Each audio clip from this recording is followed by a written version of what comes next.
Today is May 16th. Just 5 days from now, on May 21st, the longest day of the year will arrive. The sun will stay in the sky longer than any other day, and the night will be the shortest. Today we'll turn on our ACs and light up our rooms with tube lights and LEDs, shaping even this short night however we want. At night, whenever we feel like it, we'll press a switch and instantly flood the room with light. You probably won't even think twice about it, but have you ever stopped to realize that for 99.9% of human history, that switch simply didn't exist? When the sun went down, the world was swallowed by such deep darkness that you couldn't even see your own hand in front of your face. Modern humans almost never experienced darkness that intense, yet for more than 300,000 years, every single one of your ancestors spent nearly half of their lives inside that pitch black darkness. For most of that time, they didn't even have candles. All they had was the black sky, the stars, and whatever fire they could keep burning. So what did they actually do during all of those hours? The answer completely changes the way we understand sleep, dreams, and what it even means to be human. The story begins with fire, because fire is what made all of this possible. In South Africa's Wonderwork Cave, evidence dating back nearly 1 million years shows that fire didn't just keep us warm, it changed the entire equation of darkness. Before fire, our ancestors hid in trees like animals, because predators like hyenas and wolves could see clearly in the dark. A campfire created a circle of safety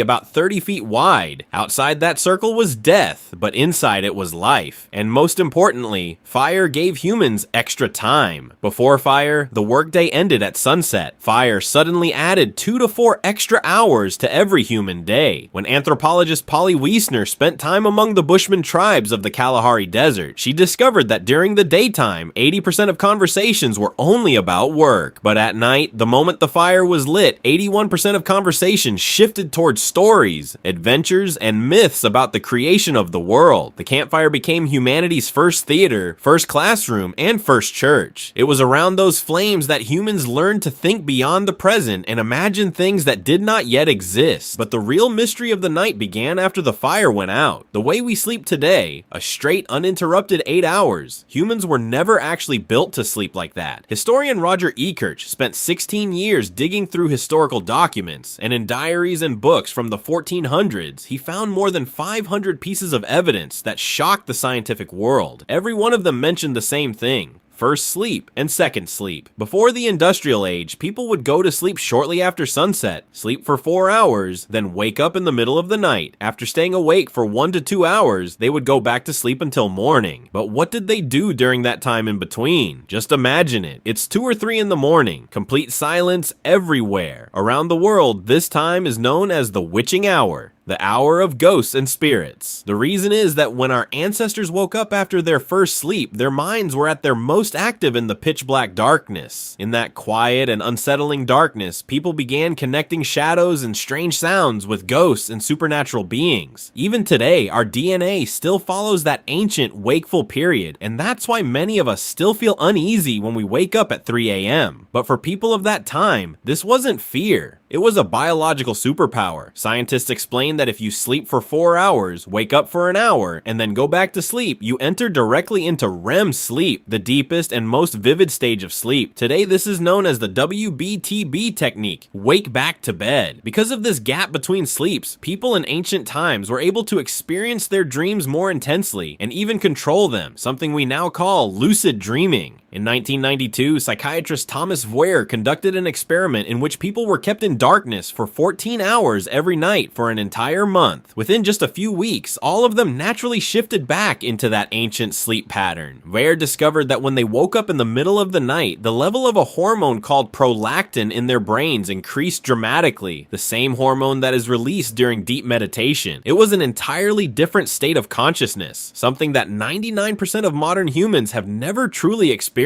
So who stole this superpower of ours, this peaceful sleep? History books say it was Thomas Edison's light bulb in 1879, but the real villain was the Industrial Revolution. In the 1800s, when huge factories were built, the owners wanted workers to labor continuously for 12 to 14 hours, and the terrifying concept of time is money was born right there. Factory sirens and long shifts forced people to abandon their peaceful sleep and start sleeping like machines in one straight 8-hour block. It wasn't the light bulb that stole our sleep. It was the greed of factories. And today, the situation is such that we have completely filled the night with light. Right in the center of our brain, there is a tiny part the size of a pea called the pineal gland, also known as the third eye, which directly senses light and releases the sleep hormone melatonin into the body. When, at 11 or 12 at night, the blue light from your phone falls on your eyes, this third eye becomes blind. Your body starts believing that it is still daytime, and your entire biological system crashes. Just compare it for a moment. Our ancestors used to look at the stars during that quiet time between the first and second sleep, and they shared dreams with each other. But today, the moment we wake up at night, instead of thinking in the darkness, our hand goes straight to the phone and we start scrolling reels or shorts. Doom scrolling, that mental peace which existed for 300,000 years, has now been replaced with the screen's blue light. Today we consider insomnia to be a disease, but what if waking up at 2 a.m. is not a defect at all? What if your body is simply remembering what it was actually designed for? Our ancestors lived in such deep darkness that they didn't need to go anywhere to see the star-filled Milky Way. It was their sky.